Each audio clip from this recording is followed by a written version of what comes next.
The Herbert E. Jones Library in downtown Oak Hill has begun their collaborative summer reading program where children can come, do crafts, artwork, everything you can think of, all while learning for this upcoming school year. They are projected to read 1,000 books this summer, so that's amazing. The first Friday of every month is what downtown Lewisburg calls First Fridays after 5. From 5 to 8 p.m., there's live music, fun, artwork, and food for you to enjoy. Well, it's time to hit the books again, but before that, you need school supplies. Residents from around Raleigh County gathered at the convention center today to get everything they need before the big day. Now, this stand does have barcodes on most of their products, so you can come scan your phone on it to see what the night sky is going to look like for this upcoming holiday. Come grab your fireworks sets so you can light up the night sky. Today marks a very special day as the community gathered to honor well-known West Virginian Shirley Love. And as you can see behind me, this is the sign that they unveiled today to friends and family. The name Shirley Love should be familiar to all West Virginians as he served in the state Senate for 14 years and also began his broadcast career at WOAY. Starting early in radio, Love has been best known for his broadcast days, even being the voice of Oak Hill High School football for nearly 40 years. You know, it was really a loss when Shirley passed away, but you know, his memory will last for a long time now. Just a month before passing, Love had shared his 68th wedding anniversary with his love, Audrey. It says a lot about him, what he was like, and they said they respected him and loved him, and it was just a great day. You can see the memorial sign in Oak Hill on the Gatewood Road where he spent a lot of his time. His wife Audrey plans to get a memorial bench put in at the post office, but as of now, he's being remembered in the hearts of West Virginians, his family, and now Gatewood Road. His people love him. He's just a wonderful man. And the one thing he left was love. The one thing he left was love. In Oak Hill, Emmie Keenan, Newswatch. It's a very special week for Monroe County residents as this special family restaurant is reopening for the first time since February.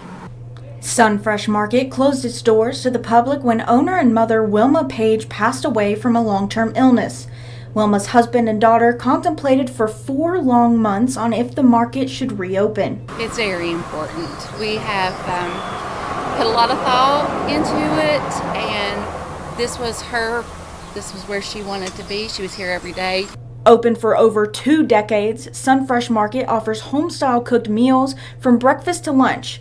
But what they're best known for is their lunch special. Our seller and what's always brought our community in is the specials for lunch during the day. My mom would just decide what the day was going to bring, and if it was chicken and dumplings, then that's what it was going to be for the day. What is now a father-daughter duo has come to honor the woman who started it all. This is what she would want. She'd be very happy. With so many memories within the walls of the market, the family knew it was impossible to walk away from a piece of what Wilma left behind. The Sun Fresh Market behind me will be officially reopening their doors to residents here on Monday, June 21st at 6 a.m. In Monroe County, Emmie Keenan, Newswatch. Established in 1922, Brown's Service Station has been in business for nearly a century. After returning from World War I, M.W. Brown opened for business as automobiles were monumental during the war. The station's now being run by the 3rd generation in the Brown family. Yeah, it's very fortunate to keep it open, yeah. I mean, you know, I've made a good living and people's been good to me here. We work, I think, 5 or 6 guys here. And yeah, it's great to keep it going. From propane and tires to oil changes, this service station offers a variety of services. Well, we're full service. We pump the gas, we change oil and tires. Very old-fashioned, there are no electronics other than a credit card reader. All other services are marked up with a piece of paper and pencil. Current owner Adam Brown says he doesn't plan on changing anything soon as everything has been doing great so far. No, I've done it this way since I ran it myself 41 years. So my son's getting ready to take it over, so he may change it, I don't know. Brown's is planning to celebrate their 100th year in business in 2022 as the 4th generation will soon be taking the reins. In Fayette County, Emmie Keenan, Newswatch. No lions, no tigers, but there are some bears located in Oak Hill. The Mason-Dixon Boys are a business that does wood carving, with black bears being their most popular. Travis Crook and his partner Joe Yancey worked together to create custom work for local businesses in Oak Hill. Our thousands over the years, bears. Bears are kind of timeless. Everybody wants them, and everybody likes bears because they can decorate them for the season. Many small businesses in the area have bears sitting out front in hopes to catch the eye of a resident, while the bears make for visual advertisements. One local business just had their custom bear delivered. We just love the bears. We love how they're kind of just doing something for Oak Hill. I think they're really unique and they're different for each business, which is super cool. And we seen them popping up, and me and Holly started talking, and we were like, we have to have one. Crook says he and his partner are blessed that business is doing so well, as the Mason-Dixon boys have around 20 projects in the works for Oak Hill. It seems that the town of Oak Hill has a high demand for black bears, such as this little guy. You can find them all around town, local businesses, high schools, even a funeral home. So it's definitely just a special touch of West Virginia in a small town where many people call home.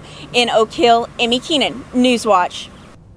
From Devils playing their last home game to some who don't wear the maroon and gold anymore, ASU golf alumni were announced as the highest earning group on the PGA Tour for the third straight year.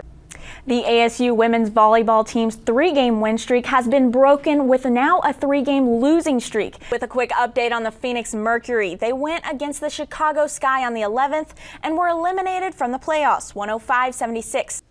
The Arizona State women's hockey team is now 10-2. We throw it over to Reed Harmon and Reagan Smith at Oceanside Ice Arena for some information about tonight's game against Utah.